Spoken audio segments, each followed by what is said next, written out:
Bitcoin hit an all-time high before the Bitcoin halving for the first time in cryptocurrency history. And in this episode, I'm going to be giving you my Bitcoin price prediction. And let me tell you what, guys, it is an insane and bullish Bitcoin price prediction. Now, I mentioned the term Bitcoin halving, and that is taking place in 42 days. And if you're unfamiliar with the Bitcoin halving, that is essentially where the block rewards are cut in half, making it more difficult to mine Bitcoin. Now, this essentially makes Bitcoin more scarce, adding to that deflationary aspect of Bitcoin that all of us love, and it makes it less like the dollar, which is one of the most hyperinflationary currencies in the world. And when we take a look at Bitcoin today, you can see that the current price of Bitcoin is trading around $67,000 per Bitcoin and up over 200% on the year. And some people will consider a 200% return on your investments pretty solid. Now, Bitcoin has been around since 2009, and this will be our fourth Bitcoin halving that we see. The Bitcoin halving takes place every 4 years. We had our first one in 2012, 2016, 2020, and now we have one in 2024. And I think that the best thing that we can do in this video is to show you the price of Bitcoin at the Bitcoin halving and then what happens at the peak of the bull run after the Bitcoin halving takes place. Let's start with 2012. The first Bitcoin halving took place on November 28, 2012, and the price at the time of the halving was $13 per Bitcoin. The following year's all-time high was $1,152. Halving number 2 took place on July 16, 2016. The price of Bitcoin at the time of the halving was $664,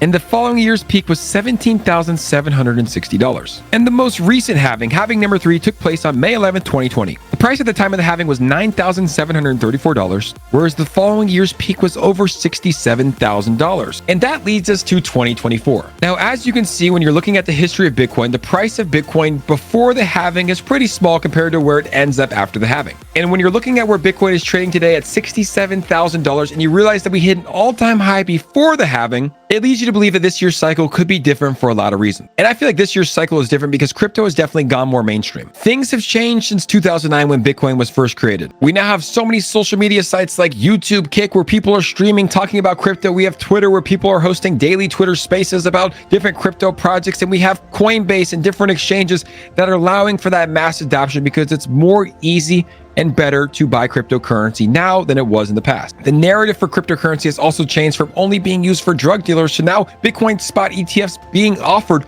on 15 of the largest financial companies in the world. I really do feel like this cycle is going to be bigger than any cycles ever before because of the reasons that I mentioned, and also because Bitcoin did hit an all-time high before the Bitcoin halving for the first time in history. Now, we don't know exactly where the price of Bitcoin will be in April before the halving, but if I had to give you my honest Bitcoin price predictions, I would say a conservative price prediction right now is around $170,000 per Bitcoin at the all-time high, and then a more bullish case for Bitcoin would probably be in that $250,000 range. I know that's a large discrepancy, but there is a ton of factors that go into this, but regardless, $170,000 Bitcoin is my bottom, and I think that we could get all the way up to around $250,000 if everything goes perfect in the cryptocurrency markets. So guys, that is my all-time high Bitcoin price prediction for 2024. I would love to hear your thoughts here in the comments below. If you're watching this on my new channel on YouTube, make sure to subscribe to the channel, and on Twitter, make sure to retweet it. And as always, guys, we appreciate you watching, and we'll see you on the next episode.